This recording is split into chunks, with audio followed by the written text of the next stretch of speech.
All right, Supportables League. This is coming a little later than expected. I did say travel was going to be a thing, so let's be patient. I also said in the last video, coming live from Chiang Mai would be this week. I don't know if you can see what's behind me, but it's not Chiang Mai. It is, in fact, Nairobi. Chiang Mai, the Airbnb wasn't really conducive to a good vibe. Would have had to turn the AC off, which in Thailand, no bueno. Would have had to just record me talking to myself while Jackie stares at me awkwardly. Not super fun. So, took the flight. We're a little bit late. Week 5 Thursday night's already happened. We'll save that for next week. But I wanted to get down to it. There's a lot to talk about. A lot that happened in the league. A lot that happened in our league. Some good matchups. I got a haircut. Lots to go on. Let's get going. NFL Week 4. And we were pretending that Week 5 hasn't already started. So I'll maybe only make a couple references to that. But looking back on Week 4, it's given us a little bit of time to reflect on what matters. And I think there's 2 big trends that I wanted to point out. Number one, we're starting to get some letdowns. In Week 4, there was a few marquee matchups, and they didn't really pan out. We're getting much more blowouts than we are closer games, and some of the closer games aren't really close for the right reasons. Did some of my math and my research on my own, so there's 16 games for Week 4. Only 6 of them came down to a single-digit difference of points. The average of all 16 was 15.8, so effectively the average game, the differential was already 16 points, so over 2 touchdowns. That doesn't lead us to too many nail biters at the end. So if we're in it for fantasy purposes, maybe we got more points. That's pretty good. If you picked some of the teams that went off, good for you. But for actual football fans, that's kind of disappointing. Even if we look at some of the games that were close, 3 of the 16 came down to 3-point leads, or 3-point differential, which usually is pretty good. But some of them for weird reasons. Now we got the Kansas City Chiefs and the Jets and the night game. I think most people that were tuning into that, unfortunately, weren't just looking for football. They were looking for the pop culture element that existed with. And instead of actually listing any plays, those people could probably tell you who was in the VIP box. Not just the one individual, but the whole clan who came along. I'm sure we've had, if you follow NFL, that's been reported on more than not. But essentially that game didn't really have a lot of the gusto that we thought, right? It wasn't really a great performance. You could probably switch the stat lines with quarterbacks. Mahomes did not look like himself. There was actually an article I read suggesting, was he on some level of drugs considering some of his decisions? I don't think so, because if you look at the end of the game, he actually did a really smart play where fantasy owners might be upset. He could have rushed for another touchdown, slid shy instead, stopping essentially the chance of the Jets getting the ball back, which in a 3-point game turns out is kind of important. Some of the other 3-point games, we did have Chicago-Denver, which wasn't going to really be known for a game that people thought would show the best of football. Let's say defense was more of an option, I think, in that game. But again, high scoring, 3 points. So for some, I bet you got what you wanted on that one. The other 3-pointer was Philly-Washington. And speaking of Mahomes and the smart decision, Philly went for it late. A.J. Brown owners know this because you got an extra touchdown out of it, but it does raise a little bit of a question. I mean, they scored, the ball went back to Washington, and Washington scored. So maybe we can criticize, but actually, if you watch that game, part of the reason they scored, after A.J. Brown catches it, he throws the ball on the defender's foot and gets a 15-yard penalty for unsportsmanlike, which is odd in a sport that if you clean a guy out and actually go to hurt him and you have a massive, a personal foul, it's also 15 yards. They don't really seem like they're comparable. Now, if you did read this week about anything about the referees, it probably wasn't covered because most people were focusing on how referees may or may not have been Swifties based on the calls in that Kansas City game. But I would say that maybe this is something that should be looked at. I don't think the two have equal value. Anyway, Washington came down, scored, it went to OT. The other game that was quite tight and went to OT was a 6-point lead because the touchdown decided at the end. But that's really only because in the Rams-Indy game, Rams coming out to a great first half and then deciding that defense and offense is optional and, maybe not necessary, completely blew their first half lead. So again, maybe a comeback story, but I don't think we saw kind of the big booms. I was really super pumped about games like Cleveland and Baltimore, and that was a stinker.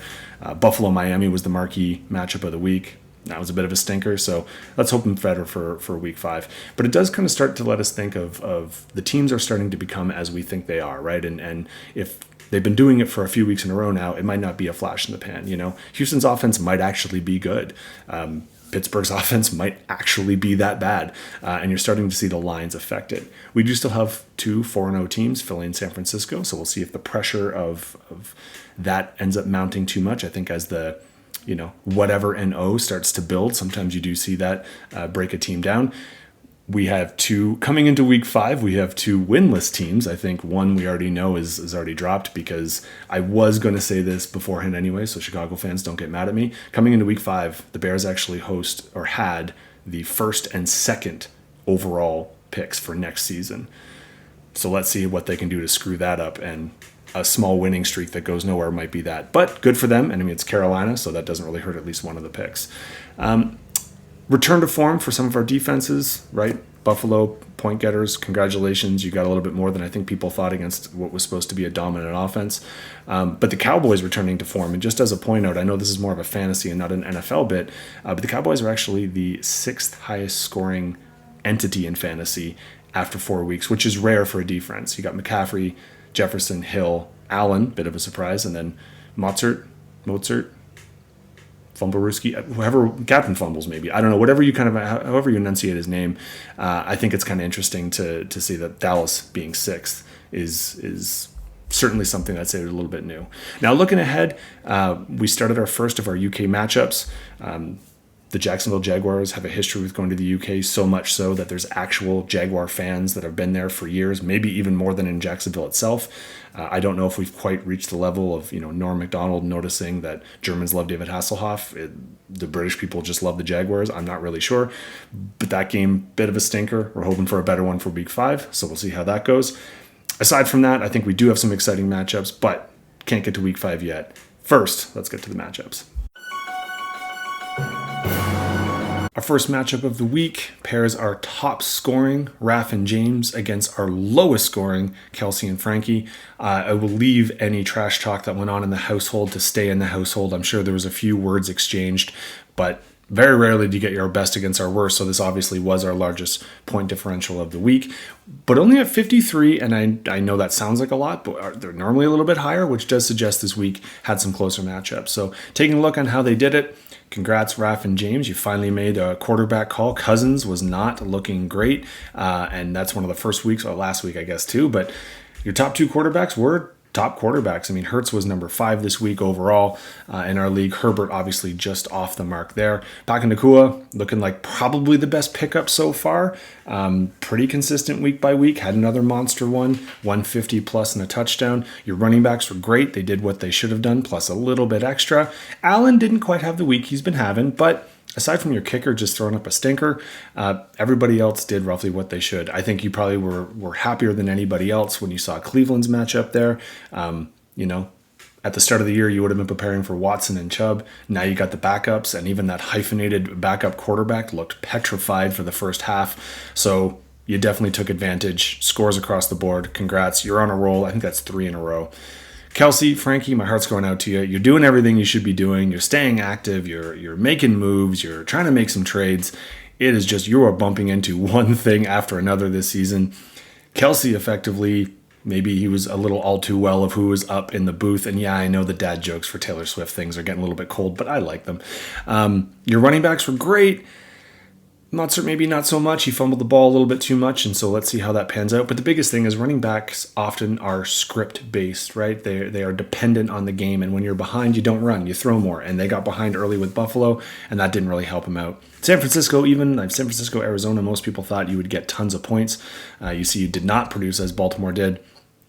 But when it's coming down to it, you're falling a little bit short on some of your quarterbacks here. Stafford's doing great. Burrow is just killing everybody who took him. And I know I'm in several leagues, as most of you know. I don't think there's anybody their team is doing well who has Burrow just because you took him early. He should be getting better. Will he recover? I don't know. I hope he does because I'm hoping you're in for a bounce back week. So sorry, Kelsey and Frankie. This is your second time being low, and I'm going to talk about that at the end of the video as terms of what that means. But Raph, James, congratulations. You're rising. 3-game win streak, doing it in grand fashion. Let's see if you can keep it going in week 5. Speaking about teams on a hot streak, Jackie keeps her undefeated streak going, staying at the top of our league. And this time she actually scored points to do it. 155, second best, and not by that much, only a few points off our top. Bumping into Kate, who unfortunately now is dealing at the 2-2 mark and added Nick. Welcome, Nick. Now you're official. You can see it here. So let's take a look at how it's done. I mean, the biggest thing, Kate, unfortunately, and yeah, it stinks when you're international and we can't always look right when games start. Watson was a last-minute pull. He was not announced that much earlier. And like I said, the hyphenated backup just stunk it up. So here's hoping. I know Cleveland fans and anyone around Cleveland is going to hope that Watson's back as soon as possible. That 0 cost you. But if you look on your bench, even with a quarterback, Goff would have helped with the 11 points. Still might not have been enough, but at least to make you feel better. Samuel also kind of killed you, but he wasn't doing so well, and San Francisco just didn't have the game that they thought necessarily they were going to have. You did get some bright spots, right? Jacobs, finally, that was kind of a game that people were waiting for him to have some more all-purpose yards. Dallas is killing it for you, and like I mentioned in the NFL, intro, they're getting more points than most people, so that's a huge plus. So a bounce back is not going to be something that I think you need to focus too much on. I think coming into week 5, you're set up quite well. Montgomery had a monster week. He was actually our running back 2 this week, but unfortunately for you, as a lot of people weren't sure if he was going to be healthy, so you left him off the bench. So a few decisions could have swung things. In terms of Jackie, how did she do it this time? Bijan, again, just consistency. A.J. Brown had a monster of a game. Even that touchdown I mentioned, that maybe shouldn't have been a touchdown, but he got the touchdown anyway. That's huge for you. I got to say, though, the biggest happy surprise, your wide receivers in general, Ridley having a fine game. London having a fine game, even when an offense that didn't score that well. But Nico Collins has to be one of the best overperforming players that were actually drafted on draft day. So he's got to make you feel great. Even on the bench, you left a little bit there. I mean, I wouldn't have known that Russell Wilson maybe would have gone off, or Herbert's looking like they're returning to form in Chicago. So you actually could have done a bit better. I will go ahead and say I will take responsibility when Jackie asked why, Buffalo, Miami was supposed to go off. I said, well, you might want to be careful about Buffalo's defense, and Kansas City against the Jets on the Monday, Sunday night, everyone's going to be watching. I would take Kansas City's defense. This is why, Jackie, you shouldn't listen to me. You would have gotten 7 more points, and you actually would have been the top scorer in the week. So, my bad. Sorry, everybody. I'm trying to bring her down, but nothing's stopping her right now. 4-0, off to a great start. So, Kate, let's hope for a rebound. Kate and Nick, sorry. Let's hope for a rebound week 5. But, Jackie, let's see how long you can keep the streak going. Although, congratulations to Kate. First one to lose to Jackie and not have to buy drinks. Well done. Our second inter-house matchup that hopefully did not tarnish too many relationships did see the rising Phoenix in Jules get her second win in a row, climb to 2-2. Unfortunately, at Paul's expense. So now they're splitting even. Same household. They share everything. Apparently, even records. 2-2. But anyway, before we move on to next week and what that sets them up for, let's talk about the matchup and how they did it. For Jules' side, I mean, there was 2 or 3 kind of big points. And realistically, she did have some disappointment on her side. TJ Hawkinson, who's been great for her, did not have a great run. Most of her non-Christian McCaffrey-based running backs underperformed for her, and Olave really disappeared. But when she went off big time. So McCaffrey having 3 touchdowns. He was our running back 1. He's probably the running back 1 right now that everyone wishes that they would have had a chance to take in the first round. That was quite huge, and 46 is a great performance. Fields is probably the bigger surprise, though. McCaffrey's been pretty strong all year. Fields had the quarterback 4 this week and finally looked like a bit of a return to form. 4 touchdowns, huge for him. Now, is this because he is great and starting to come back to form, or is this that Denver is just the Mario Kart rainbow strip where just everything looks good because their defense is so full of holes? I guess only time will tell. I'd say the other surprise, Philly. I mean, anytime you can get more than 10 points with your kicker and you getting 18 is fantastic. Made up for the fact that Pittsburgh was supposed to have a monster week and just did not. Your bench, you actually left a ton of points on the bench, which sounds like an insult, but if you can leave a ton of points on your bench and still win, it is not at all an insult because it means that you have more to offer for next week. So I pity the person who has to run into you next week. It's me. I know it, and I'm not off to a good start. So congrats. You're looking strong. really looking to make it a complete run all the way back, but let's not get ahead of ourselves yet. Paul, you need a little bit of attention here. You didn't underperform massively. Like I said, 128 was good enough to beat most teams this week. You still had Pacheco, who went off. I think he was one of the few Chiefs that massively overperformed. Diggs is looking like he's been a fantastic add. He was our wide receiver 3 this week, which was pretty huge. Your quarterbacks were a bit of a disappointment, and I think that kind of held you back. And unfortunately, with Adams, he did have to leave the game, so I might want to give a quick check on that, although the updates, I think, have been mostly okay from what I've heard. Kyle Pitts is just the Pitts, so unfortunately, he's just sticking with his name. You also left a few points on the board. I mean, McLovin down here and Purdy, but Denver's defense, again, maybe sometimes just taking it's rare that you give up that many points, but you give that many defenses. That usually is what happens when your defenses score. So, I mean, you can go and look, and a few changes might have helped you out, but a few changes for Jules would have thrown it off. So, it is what it is. Congrats on the equal balance start of 2-2 for each of you, and best of luck moving forward. Getting harder and harder for me to talk about my games without just completely breaking down. I understand, Kelsey and Frankie, technically you have the 8 seed and I got the 7, and you've now had to buy 2 rounds and I only have to buy 1. But is it a little bit more pathetic that I spend all of this time doing research for other people's teams and making videos, and yet I can't pull off a win?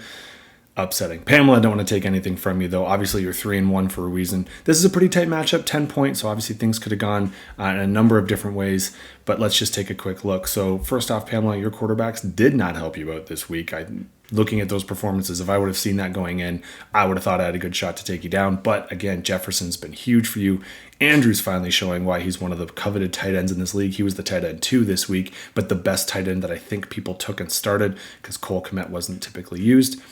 You seem to be all about the base in Buffalo. He's getting you a lot of points as a kicker. Seems consistently every week. I'm mentioning him, and he was the kicker 3 this week, which was quite great.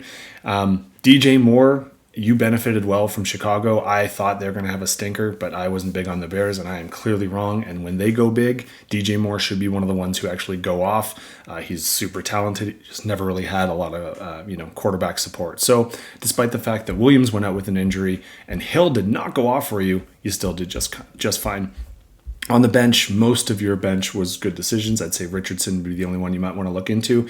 But again, he's tough, right? He burnt you once before where you went in and got hurt right away and kind of hurt, sometimes that affects your trust level. So I get it.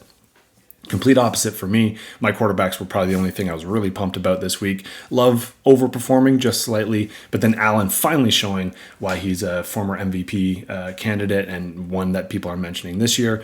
But aside from that, it was kind of just a wet fart from there for me where everyone hit or missed on their predictions. Pollard, in a game like that against New England, I would have thought he got more love, but they started to get, careful.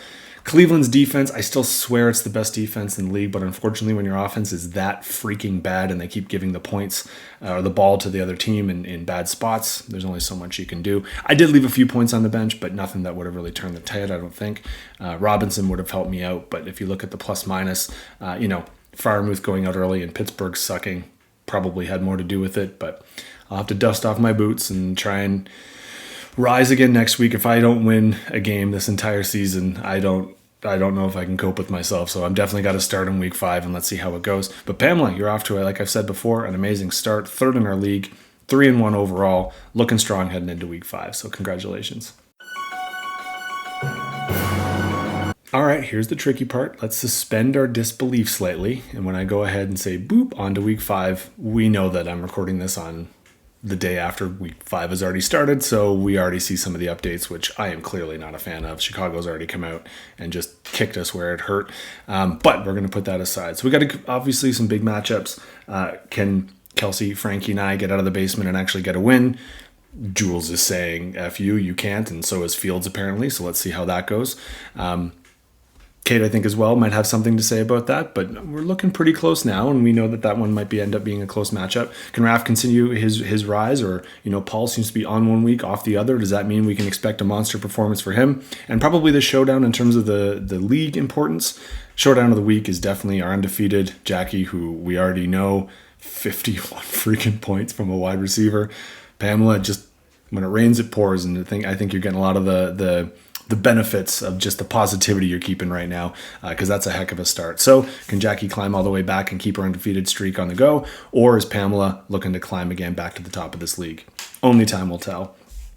As you can see, I'm already recording in Nairobi, so I will be saying next up in Nairobi, but I'm already here. Sorry for the travel stuff, like I said at the beginning. I am looking to record before I fly back to Geneva, because I think recording in an apartment will be much more challenging, but so here's hoping that next week I'm back on track. One thing to note, do pay attention to your matchups, pay attention to your injuries. They're starting to pile up, but the big one, bye weeks, okay? Remember, this is a thing that's going to be all season long. Every single player, every single team has one bye week, so you just got to keep in track for yours.